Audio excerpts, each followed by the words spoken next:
Hey everyone, it's Isaac with Summit Global here to kind of discuss the uses and applications of a North American Rescue Combat Applied Tourniquet. So the Combat Applied Tourniquet was made to for combat zones, so for people overseas or where you're consistently being shot at. However, they're also good to just keep in your car while you're dirt biking in case you scrape your leg on a rock and it won't stop bleeding. Tourniquets are usually made so they can be applied with one hand. So this one opens up like this. You can get this part right here with your mouth, or pin it against something, or just do that. The other great thing about North American Rescue Tourniquets is that they're by far the most reputable brand of tourniquet. So I'm just going to jump right into it and just kind of show you how to put one on. And I'm going to prove to you that you can do it one-handed because I'm doing it with the camera in my hand. So let's say you get shot in the leg. So the wound is, we'll say, right here, right? So this is our point of impact.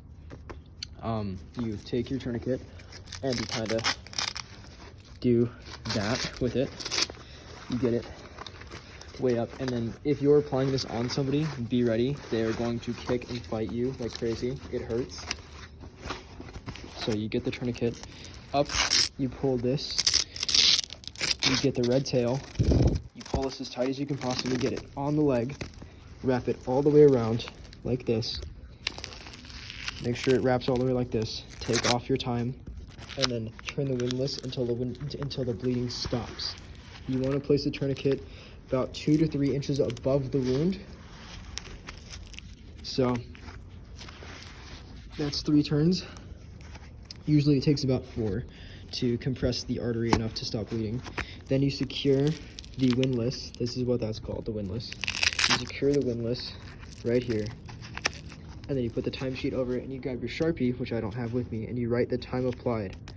This makes sure that the first responder or whoever takes the tourniquet off of you knows how long the tourniquet has been on, and they can kind of determine whether they need to amputate your appendage or not. Tourniquets do not ultimately mean they will take your leg. It's actually better to put a tourniquet on because you can actually save your leg. And then to store the tourniquet, you just kind of fold it back over like this. So you do that, get it like this. It's easier. This part is not one-handed. It's easier to do this with 2 hands, but you just want to make it so there's 2 loops like that. It doesn't really matter. It doesn't need to look pretty. I mean, it can, but you don't need to make it look pretty. So when you apply it against something, so you get it like that, you can just rip this straight out and it will come loose. So you get it through your leg. And I'll show you that you can do it left-handed as well if you're not right-hand dominant. So point of impact is the same, right about there.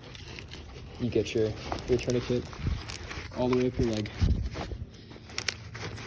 It would be better to cut the clothing off of the person that is hit, or wherever the wound is, but if you can't, this will work just fine. Place it 2 to 3 inches above the wound, like so. Pull this as tight as you can possibly get it. And then again, you're going to turn the windlass until the bleeding stops. So I kind of applied this janky, but it'll work. So you apply pressure onto the wound like this, and then you just turn this until the bleeding stops. You don't do it until the bleeding comes to a dribble, you do it until the bleeding stops.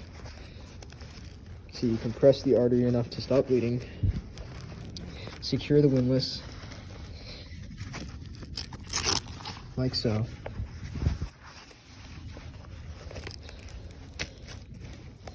and then write your time. And that is how you apply a tourniquet.